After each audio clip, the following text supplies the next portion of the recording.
So it goes directly to the city manager. You don't play any role at all, not even advising the city manager.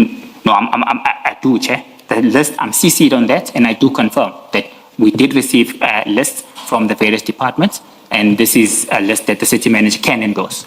I do advise and I do recommend it. So it's not a passive role then. You do play a part in advising the city manager on the suitability of the people who are nominated to sit in either of these committees. Maybe let's put it this way, Chair. I'm always carbon copied on those matters, and when there's a dissenting view, I raise that. And in this instance, when I'm carbon copied and I see the list of individuals, and I'm happy that the process has been followed and that the relevant departmental heads have recommended individuals, I endorse it and I have no issue whatsoever. In the event I am made aware or I see in the process that this is a tender that is utilized by 4 groups, but there are only 2 departments or representatives, I then raise concerns accordingly. I think my role is to make sure and validate whether we've given a view and an opinion from the user departments to second individuals they deem are compliant to serve in these committees. Thank you. So there has been instances where I would say, no, Chair, I'm not convinced city manager with this list. You can't approve this. I'm not seeing representatives from group A, B, or C. They are users of this tender. A related question, Mr. Mnisi. In paragraph 84, where you speak about the composition of the BEC, you say that among others, there will be the user department. Yes. And then you say, and the department responsible for the tender. Yes. Is that still, that second part, is that still the user department or is it a different department, and what is their role when you say responsible for the tender? So responsible for the tender in this case will be TMPD. They are the ones who are designated the responsibility. However, if this function is not in place, human settlement departments normally bears the branch and they are affected. So they make use of the tender as human settlements or shared services, but the owner of this tender is TMPD. So they make available some sorts of funding to ensure that this tender is executed accordingly. I see. Thank you. Chairperson, I've covered now the essence of GM13. GM14 is a similar document, and it makes reference to a further report. In GM14, it's the final BEC report that has served to the Board Adjudication Committee. The entire process has been concluded, Chair. I'm just going to find the page. It's on page 244. So the major difference from GM14 to GM13 is that GM13 is served at BAC, which I will outline later on. BAC found a number of non-compliant issues or concerns which they were not covered with. GM14 now covers those issues of concern that were raised by BEC. So you will see the difference that they bring on board as a further report. And this further report touches on the areas of concern or the areas of non-compliance that had been previously raised by the BAC and referred the matter back. We will touch on the 3 instances where BAC said, and we will delve on the reasons in detail. I'm just giving the Commission an example that if BAC, for argument's sake, take note that one bidder has been disqualified for an administrative matter, but there's no proof in the report that it being provided. It is questioned and the reports are referred back accordingly. So GM14, I'm going to go to the picture where it gives us a further report and how the issues might have been addressed. Just going to find that page for the Commission. There we go. So, Chair, on page number 329 of the second bundle. 329.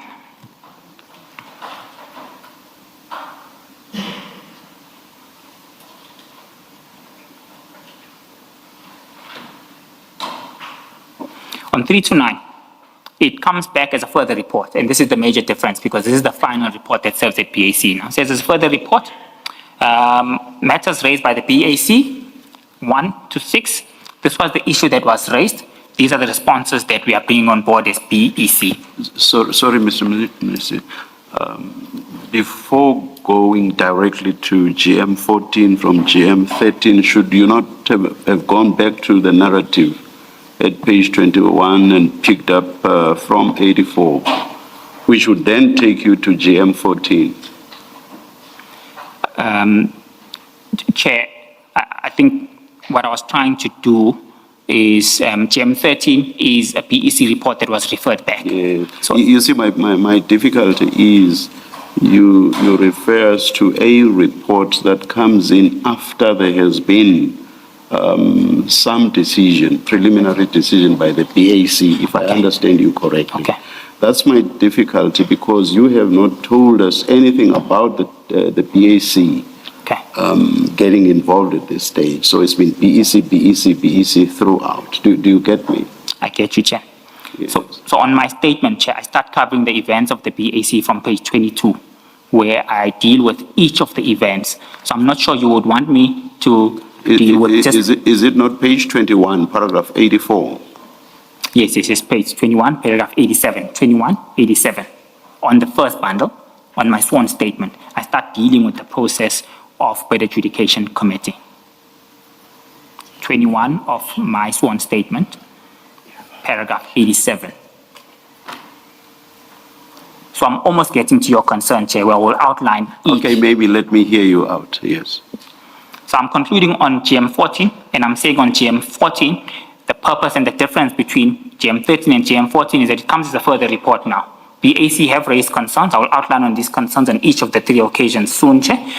They have raised concerns. BAC is now coming on board and saying, we have dealt with these concerns. This is our responses. It's then retabulated to BAC, and this is the final PEC report that was considered and approved.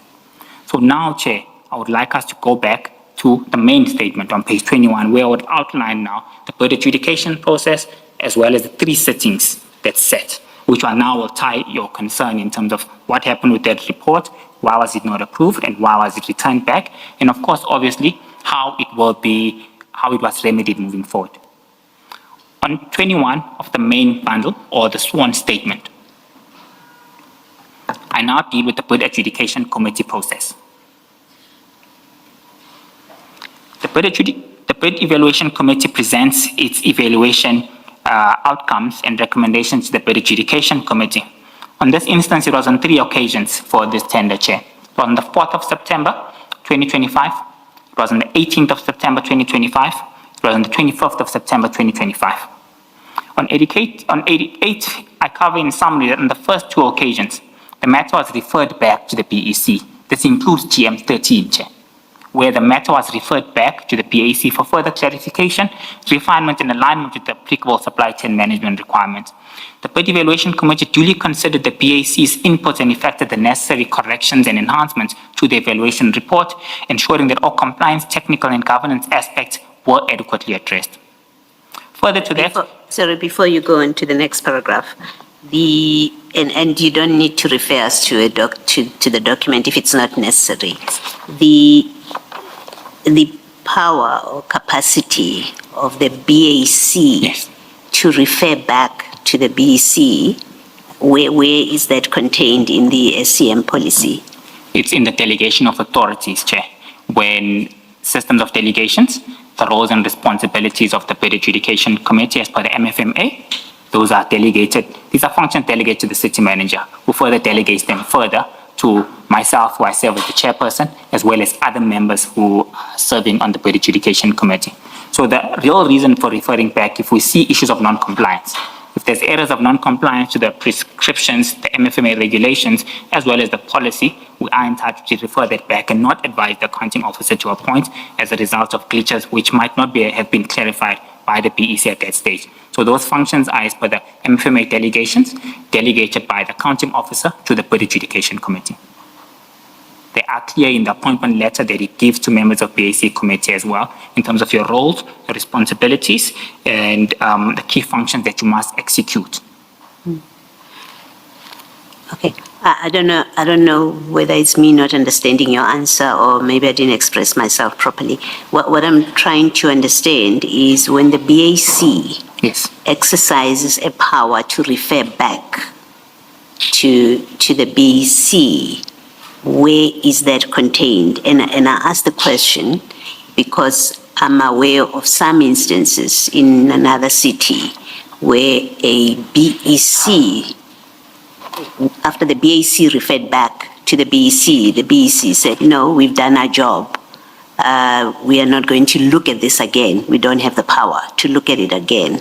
You must make your decision based on what we've submitted. So I'm aware of that kind of experience. It's that kind of question that I'm trying to determine whether your SCM policy authorizes the BAC to refer back to the BC instead of just making a final decision on the basis of the report that you have. You understand what I'm asking? Yes, Chair, understand. So, Chair, I can confirm the policy is clear, and the policy makes reference to the BAC performing its function and ensuring that the process has been followed to the T without any glitches or shortcomings. If the BAC picks up shortcomings within the process, we are entitled to refer that back for clarification. Before we refer the matter back, Chair, you must be aware that the individuals from the BEC are given an opportunity to clarify on the spot. We are here today at the Commission. You asked me for a relevant section in the MFMA. I say, Chair, I'm not aware of the actual section right now. Can I come back to you? So back to the BEC perspective. BAC will say, where is the property report in terms of this bid? Or the property raised these concerns. Have you addressed them accordingly? We're not seeing this clearly stated in the BEC report.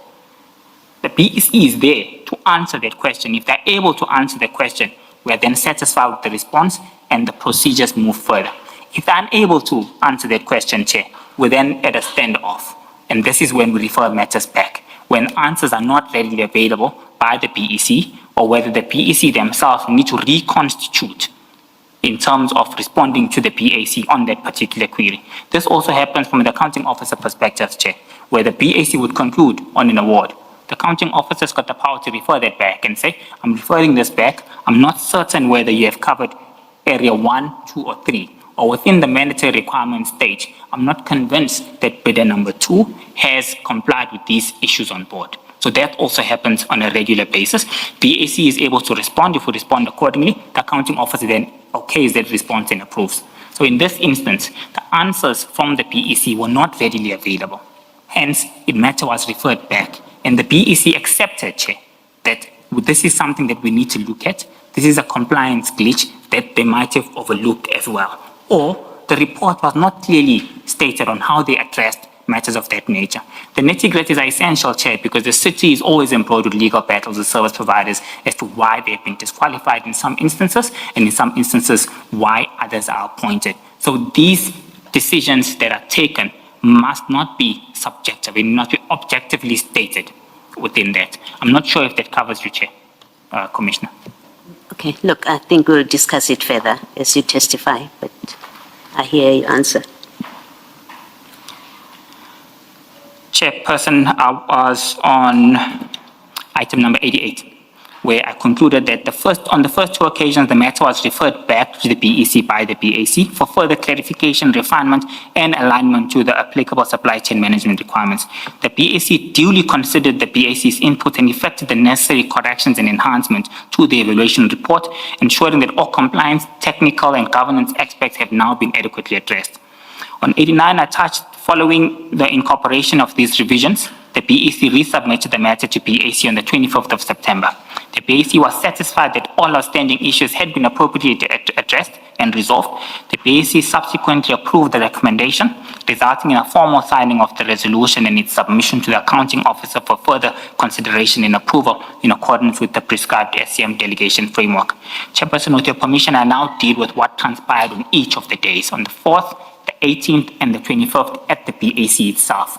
What really transpired on those separate dates, and I will refer you to several annexures which will also answer your concerns on GM13 and the reasons why that was referred back. Sorry, Mr. Mnisi, sorry to interrupt, but we've got a practice of taking a tea break at 11, so I think if you're going to shift to each of the BAC meetings, it may be convenient to take the tea break before you do that.